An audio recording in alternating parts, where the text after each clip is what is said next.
गुरु ब्रह्म महिमा अलेख शरण।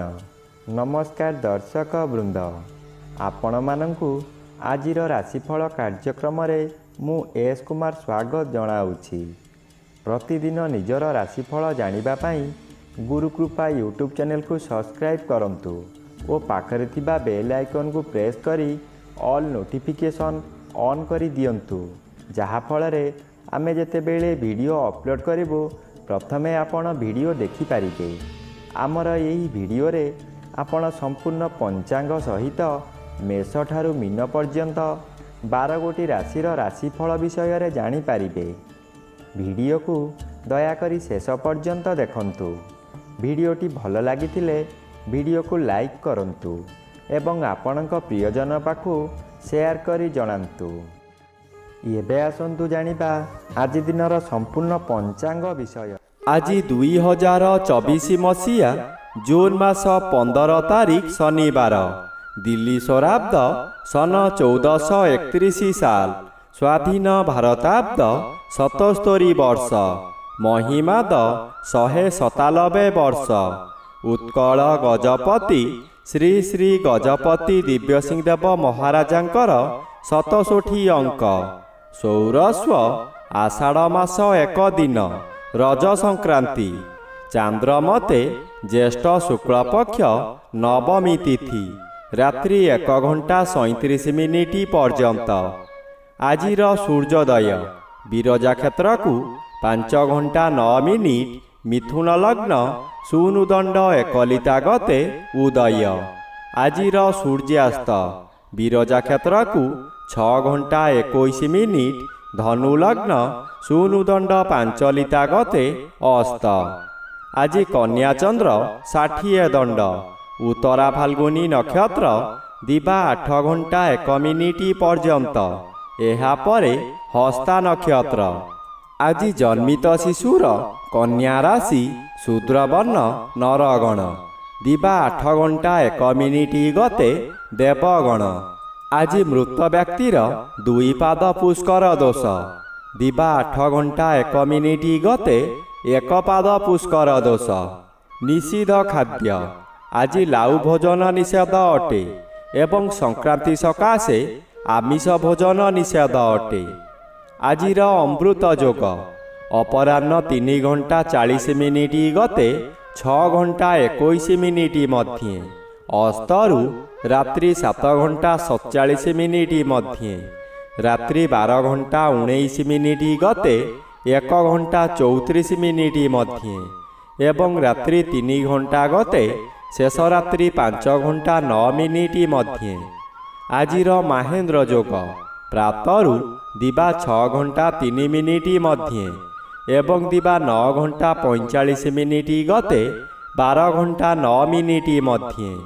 आजिर काल बेला प्रातरु दिबा 6 घंटा 46 मिनिट मध्ये एवं अपराह्न 4 घंटा 38 मिनिट गते 6 घंटा 21 मिनिट मध्ये। आजिर बार बेला दिबा 1 घंटा 17 मिनिट गते 2 घंटा 58 मिनिट मध्ये।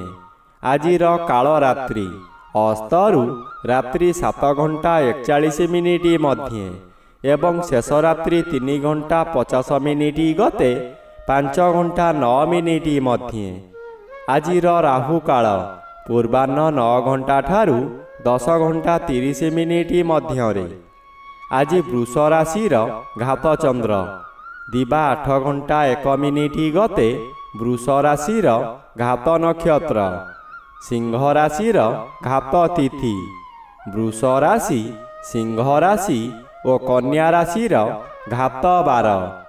बंधुगण, एबे आसंतु जानिबा मेष ठारू मीन पर्यंत 12 राशिर राशिफल विषय रे।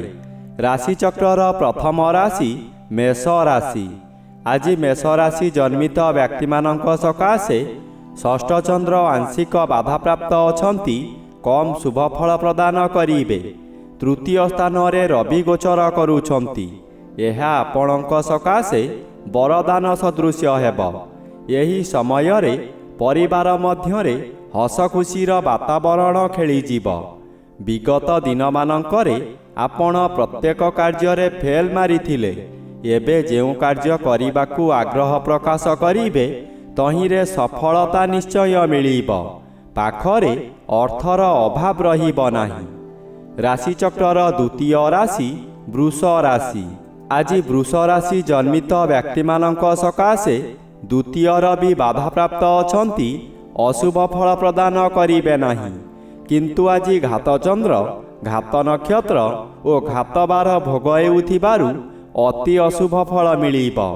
ଘାତଚନ୍ଦ୍ରର ମୁଖ୍ୟ କଥା ଦୁର୍ଘଟଣା ହେବ ହିଁ ହେବ, କିନ୍ତୁ ଏହି ଦୁର୍ଘଟଣା ଶାରୀରିକ ନ ହୋଇ ମାନସିକ ହେବ। ହଠାତ୍ କାନ ନାକରେ ଯନ୍ତ୍ରଣା ଭୋଗିବେ। ପିଲାମାନେ ବିଶେଷ କରି କନ୍ୟା ସନ୍ତାନମାନେ ବିଶୃଙ୍ଖଳିତ ହୋଇଯିବେ।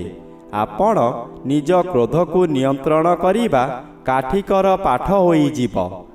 ରାଶିଚକ୍ରର ତୃତୀୟ ରାଶି ମିଥୁନ ରାଶି। ଆଜି ମିଥୁନ ରାଶି ଜନ୍ମିତ ବ୍ୟକ୍ତିମାନଙ୍କ ସକାଶେ ଚତୁର୍ଥ ସ୍ଥାନରେ ଚନ୍ଦ୍ର ଗୋଚର କରୁଛନ୍ତି, ଅଶୁଭ ଫଳ ମିଳିବ। ଆପଣ ଅର୍ଥ ସକାଶେ ବିକଳ ହୋଇ ଚତୁର୍ଦିଗ ଭ୍ରମଣ କରିବେ, କିନ୍ତୁ କୌଣସି ସୁଫଳ ମିଳିବ ନାହିଁ। କଥାରେ ଅଛି, ଯେଣେ ଇଚ୍ଛା ତେଣେ ଯା, କର୍ମ ଘେନି ବୁଲୁଥା। ଯାହା କରନ୍ତୁ ଖାଲି ଅର୍ଥହାନି ହେବା ଛଡ଼ା ଲାଭର ପ୍ରଶ୍ନ ଉଠୁନାହିଁ, ଯାହାଦ୍ୱାରା ମାନସିକ ଚାପରେ ଆପଣ ବିଚଳିତ ହୋଇଯିବେ। ଆପଣଙ୍କ ମନ ମଧ୍ୟରେ ଗୋଟାଏ ଅଜଣା ଆତଙ୍କ ଖେଳିଯିବ। ମାନସିକ ଚିନ୍ତାରେ ଆପଣଙ୍କୁ ଜ୍ୱର ହୋଇପାରେ। ରାଶିଚକ୍ରର ଚତୁର୍ଥ ରାଶି କର୍କଟ ରାଶି। ଆଜି କର୍କଟ ରାଶି ଜନ୍ମିତ ବ୍ୟକ୍ତିମାନଙ୍କ ସକାଶେ ଦ୍ୱାଦଶର ବି ଅନ୍ୟ ଗ୍ରହ ଦ୍ୱାରା ବାଧା ପାଉଥିବାରୁ ଅଶୁଭ ଫଳ ପ୍ରଦାନ କରିବେ ନାହିଁ। ତୃତୀୟ ସ୍ଥାନରେ ଚନ୍ଦ୍ର ଗୋଚର କରୁଛନ୍ତି, ଅତି ଶୁଭ ଫଳ ମିଳିବ।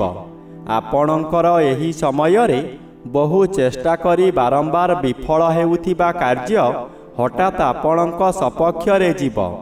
ବହୁ ଅର୍ଥର ମାଲିକ ଆପଣ ହୋଇପାରନ୍ତି। ବନ୍ଧୁବାନ୍ଧବ ଆପଣଙ୍କ ପ୍ରଶଂସା କରିବେ। ଗତକାଲି ଯେଉଁମାନେ ଆପଣଙ୍କର ନିନ୍ଦାଗାନ କରୁଥିଲେ, ସେହିମାନେ ଆପଣଙ୍କର ମିତ୍ର ହୋଇ କାର୍ଯ୍ୟରେ ସହଯୋଗ କରିବେ। ରାଶିଚକ୍ରର ପଞ୍ଚମ ରାଶି ସିଂହ ରାଶି। ଆଜି ସିଂହ ରାଶି ଜନ୍ମିତ ବ୍ୟକ୍ତିମାନଙ୍କ ସକାଶେ ଏକାଦଶର ବି ଆଂଶିକ ବାଧାପ୍ରାପ୍ତ ଅଛନ୍ତି, କମ୍ ଶୁଭଫଳ ମିଳିବ। ଦ୍ୱିତୀୟ ଚନ୍ଦ୍ର ଶୁକ୍ଳପକ୍ଷ ହେତୁ ଶୁଭଫଳ ପ୍ରଦାନ କରିବେ। ଆପଣଙ୍କୁ କିଛି ବ୍ୟକ୍ତି ଅସହଯୋଗ କରୁଥିବା ସ୍ଥଳେ କିଛି ବ୍ୟକ୍ତି ସହଯୋଗର ହାତ ବଢ଼ାଇ ଆପଣଙ୍କୁ ଉଚ୍ଚକୁ ଉଠାଇ ନେବେ। ବାଧା ଆସୁଥିବା ସ୍ଥାନରୁ ବିଳମ୍ବରେ ହେଉ ପଛେ ସଫଳତା ମିଳିବ। କୌଣସି ବ୍ୟକ୍ତି ଆପଣଙ୍କ ସହିତ ଯୋଗାଯୋଗ କରି ଶୁଭ ଖବର ଦେବେ। ଆଗାମୀ ଦିନ ସକାଶେ ଆୟର ସନ୍ଧାନ ମିଳିବ। ରାଶିଚକ୍ରର ଷଷ୍ଠ ରାଶି କନ୍ୟା ରାଶି। ଆଜି କନ୍ୟା ରାଶି ଜନ୍ମିତ ବ୍ୟକ୍ତିମାନଙ୍କ ସକାଶେ ଦଶମ ରବି ଓ ଶ୍ରୀଚନ୍ଦ୍ର ଗୋଚର କରୁଥିବାରୁ ଶୁଭଫଳ ମିଳିବ। ଏହି ସମୟରେ ଗୃହରେ କିଛି ମାଙ୍ଗଳିକ କାର୍ଯ୍ୟ ହୋଇପାରେ। ଖୁବ୍ ଧୁମ୍ଧାମ୍ରେ ଆନନ୍ଦ ଉତ୍ସବ ପାଳିବେ। ନିଜ ପାଖରେ ଅର୍ଥ ଥାଉ କି ନ ଥାଉ ସ୍ୱାଦିଷ୍ଟ ଭୋଜନ କରି ନିଜେ ଭୋଜନ କରିବା ସହିତ ପରିବାର ଲୋକଙ୍କୁ ଖୁଆଇ ଆନନ୍ଦ ଅନୁଭବ କରିବେ। ଆଜି କଦାପି ନୂତନ ଗୃହ ଆରମ୍ଭ କରନ୍ତୁ ନାହିଁ। ଗୃହ ଆରମ୍ଭ କଲେ ତାହା ଅଧାରୁ ବନ୍ଦ ହୋଇପାରେ କିମ୍ବା କୌଣସି ଅଘଟଣ ଘଟିପାରେ। ରାଶିଚକ୍ରର ସପ୍ତମ ରାଶି ତୁଳା ରାଶି। ଆଜି ତୁଳା ରାଶି ଜନ୍ମିତ ବ୍ୟକ୍ତିମାନଙ୍କ ସକାଶେ ଦ୍ୱାଦଶ ସ୍ଥାନରେ ଚନ୍ଦ୍ର ଓ ନବମ ସ୍ଥାନରେ ରବି ଗୋଚର କରୁଥିବାରୁ ଅଶୁଭ ଫଳ ମିଳିବ। ମନ ମଧ୍ୟରେ ଦୁଶ୍ଚିନ୍ତା ବଢ଼ିଯିବ। ଆପଣ ଯାହା ବି କରନ୍ତୁ ତହିଁରେ ଖର୍ଚ୍ଚ ବ୍ୟତୀତ ଲାଭର ପ୍ରଶ୍ନ ଉଠୁନାହିଁ। ଏହି ଦ୍ୱାଦଶ ଚନ୍ଦ୍ରରେ ଆପଣଙ୍କର ଅତିରିକ୍ତ ବ୍ୟୟଭାର ବଢ଼ିଯିବ। ଆପଣ ହତାଶ ହୋଇଯିବେ। ସୁଖ ସନ୍ଧାନରେ ବିଭିନ୍ନ ସ୍ଥାନକୁ ଯାତ୍ରା କରିବେ। ଶରୀର ଅସୁସ୍ଥ ହେବ। ବନ୍ଧୁବାନ୍ଧବ ଅଶାନ୍ତି ହେବେ। ରାଶିଚକ୍ରର ଅଷ୍ଟମ ରାଶି ବିଛା ରାଶି। ଆଜି ବିଛା ରାଶି ଜନ୍ମିତ ବ୍ୟକ୍ତିମାନଙ୍କ ସକାଶେ ଏକାଦଶ ସ୍ଥାନରେ ଚନ୍ଦ୍ର ଗୋଚର କରୁଛନ୍ତି, ରାଜଯୋଗର ଫଳ ମିଳିବ। ଆପଣ ବହୁଦିନରୁ ଯେଉଁ କାର୍ଯ୍ୟ ସକାଶେ ଅପେକ୍ଷା କରିଥିଲେ ତାହା ଏହି ସମୟରେ ନିଶ୍ଚୟ ପୂରଣ ହେବ। କୌଣସି ଅଫିସରଙ୍କ ସାକ୍ଷାତ ପାଉନଥିଲେ, ଏବେ ତାଙ୍କ ସହିତ ସାକ୍ଷାତ ହେବ। ତାଙ୍କ ସହଯୋଗରେ ଆପଣ ବହୁ ନୂତନ କାମ ପାଇ ଉପକୃତ ହେବେ। ପରିବାର ମଧ୍ୟରେ ସ୍ୱାଦିଷ୍ଟ ଭୋଜନ ପ୍ରସ୍ତୁତ କରିବା ସହିତ ବନ୍ଧୁମାନଙ୍କୁ ନିମନ୍ତ୍ରଣ କରି ଆପ୍ୟାୟିତ କରିବେ। ରାଶିଚକ୍ରର ନବମ ରାଶି ଧନୁ ରାଶି। ଆଜି ଧନୁ ରାଶି ଜନ୍ମିତ ବ୍ୟକ୍ତିମାନଙ୍କ ସକାଶେ ସପ୍ତମର ବି ବାଧାପ୍ରାପ୍ତ ଅଛନ୍ତି, ଅଶୁଭ ଫଳ ପ୍ରଦାନ କରିବେ ନାହିଁ। ଦଶମ ଚନ୍ଦ୍ର ଆଂଶିକ ବାଧାପ୍ରାପ୍ତ ଅଛନ୍ତି, ଶୁଭ ଫଳ କମ୍ ମିଳିବ। ଆପଣଙ୍କ କର୍ମକ୍ଷେତ୍ରରେ ଉଚ୍ଚତର ପାହ୍ୟାକୁ ଉନ୍ନୀତ ହେବେ। ଏହି ସମୟରେ ନୂତନ କର୍ମ ମଧ୍ୟ ମିଳିବ। ଯେକୌଣସି କାମ କରନ୍ତୁ ତହିଁରେ ସଫଳତା ମିଳିବ। ଉପରିସ୍ଥ ଅଫିସରଙ୍କ ଠାରୁ ପ୍ରଶଂସାମାନ ମିଳିବ। ପ୍ରତିଷ୍ଠା ଲାଭ କରିବେ। ଆପଣଙ୍କର ଇଚ୍ଛା ପୂର୍ଣ୍ଣ ହେବ। ରାଶିଚକ୍ରର ଦଶମ ରାଶି ମକର ରାଶି। ଆଜି ମକର ରାଶି ଜନ୍ମିତ ବ୍ୟକ୍ତିମାନଙ୍କ ସକାଶେ ଷଷ୍ଠ ସ୍ଥାନରେ ରବି ଓ ନବମ ସ୍ଥାନରେ ଚନ୍ଦ୍ର ଗୋଚର କରୁଛନ୍ତି। ଶୁଭ ଫଳ ମିଳିବ। ଏହାକୁ କେହି ବାଧା ଦେଇପାରିବେ ନାହିଁ। ଆପଣ ଯେଉଁ କାର୍ଯ୍ୟ କରିବାକୁ ଚାହିଁବେ ତହିଁରେ ସଫଳତା ମିଳିବ। ବିଶେଷ କରି ଜନମଙ୍ଗଳ କାର୍ଯ୍ୟକ୍ରମରେ ଯୋଗ ଦେଇପାରନ୍ତି। ଜନହିତକର କାର୍ଯ୍ୟ କରି ଉଚ୍ଚ ପ୍ରଶଂସା ପାଇବେ। ଚତୁର୍ଦିଗରୁ ସମ୍ମାନ ମିଳିବ। ଖୁସିରେ ଦିନ କାଟିବେ। ଏହି ସମୟରେ ଭାଗ୍ୟରେ ପରିବର୍ତ୍ତନ ହୋଇଯିବ। ରାଶିଚକ୍ରର ଏକାଦଶ ରାଶି କୁମ୍ଭ ରାଶି। ଆଜି କୁମ୍ଭ ରାଶି ଜନ୍ମିତ ବ୍ୟକ୍ତିମାନଙ୍କ ସକାଶେ ପଞ୍ଚମ ସ୍ଥାନରେ ରବି ଓ ଅଷ୍ଟମ ସ୍ଥାନରେ ଚନ୍ଦ୍ର ଗୋଚର କରୁଥିବାରୁ ଅତି ଅଶୁଭ ଫଳ ମିଳିବ। ଏହି ସମୟରେ ଆପଣ ଯେଉଁ ସ୍ଥାନକୁ ଯିବେ ସେଠାରେ କଳହ ହେବ।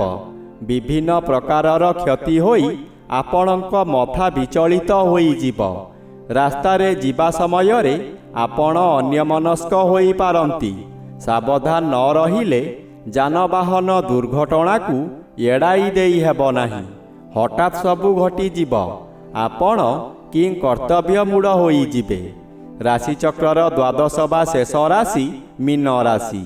ଆଜି ମୀନ ରାଶି ଜନ୍ମିତ ବ୍ୟକ୍ତିମାନଙ୍କ ସକାଶେ ଚତୁର୍ଥ ରବି ବାଧାପ୍ରାପ୍ତ ଅଛନ୍ତି, ଅଶୁଭ ଫଳ ପ୍ରଦାନ କରିବେ ନାହିଁ। ସପ୍ତମ ଚନ୍ଦ୍ର ମଧ୍ୟ ବାଧାପ୍ରାପ୍ତ ଅଛନ୍ତି, ଶୁଭ ଫଳ ମିଳିବ ନାହିଁ। ହଠାତ୍ କୌଣସି କାରଣରୁ ଆୟ ବନ୍ଦ ହୋଇଯିବ। ଯେତେ ଚେଷ୍ଟା କଲେ ମଧ୍ୟ ବ୍ୟବସାୟକୁ ବୃଦ୍ଧି କରିପାରିବେ ନାହିଁ। କର୍ମକ୍ଷେତ୍ରରେ ବିଶୃଙ୍ଖଳା ଦେଖାଦେବ। ଗୃହରେ ସ୍ୱାମୀ ସ୍ତ୍ରୀଙ୍କ ମଧ୍ୟରେ ମାନମନାନ୍ତର ହୋଇଯିବ। ଅଯଥାରେ ପିଲାମାନଙ୍କ ଉପରେ ରାଗ ସୁଝାଇବେ। ବନ୍ଧୁ ଅପ୍ରିୟ ହୋଇପାରନ୍ତି।